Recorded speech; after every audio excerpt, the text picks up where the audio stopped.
உன் புருஷனை மனசுல நினைச்சு பணத்தை எடுத்திருக்க, மறக்காம ஓட்டு போட வந்துருங்க. என்ன எலெக்ஷன்ல கேண்டிடேட் ஓட்டுக்கு காசு கொடுக்குறாங்களா? சட்டப்படி அவங்களை என்ன பண்ணிட முடியும்? எலெக்ஷன்ல இருந்து டிஸ்குவாலிஃபையே பண்ண முடியும்.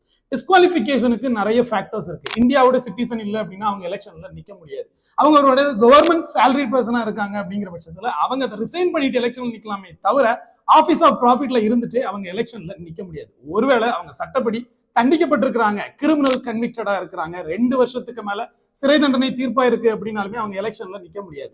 நீங்க சசிகலாவுடைய சொத்து குவிப்பு கேஸ பாத்தீங்கன்னா அதுல அவங்க 2017 இருந்து 2021 வரைக்கும் 4 வருஷம் சிறை தண்டனை கொடுத்துறாங்க.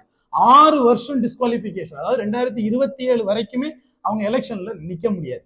அதே மாதிரி தான் நீங்க எலெக்ஷன்ல நின்னுட்டீங்க, ஆனா எக்ஸ்பென்ஸை கணக்கு காட்டலன்னா கூட உங்களை டிஸ்குவாலிஃபை பண்ண முடியும். ஜெயித்து உள்ள போயிட்டீங்க, ஆனா அங்க இருந்து நீங்க பார்ட்டி சுவிட்சிங் பண்றீங்க, ஒரு பார்ட்டில இருந்து இன்னொரு பார்ட்டிக்கு தாவறீங்க அப்படின்னாலுமே உங்களை டிஸ்குவாலிஃபை பண்ண முடியும். சில நேரத்தில் நம்ம எலெக்ஷன் எல்லாம் பார்த்துப்போம், இந்த கள்ள ஓட்டு போடுறதுக்காக பூத்தை எல்லாருமே என்ன பண்ணுவாங்க, கேப்சர் பண்ணுவாங்க. இதோட எவிடன்ஸ் இருந்தாலுமே அந்த கேண்டிடேட்டை நீங்க டிஸ்குவாலிஃபை பண்ணலாம். உங்க ஊர்ல ஓட்டுக்கு காசு கொடுக்குறாங்க அப்படின்னா உடனே அதை வீடியோ எடுங்க, எவிடன்ஸ் கிரியேட் பண்ணுங்க, அவங்களை டிஸ்குவாலிஃபை பண்ணுங்க.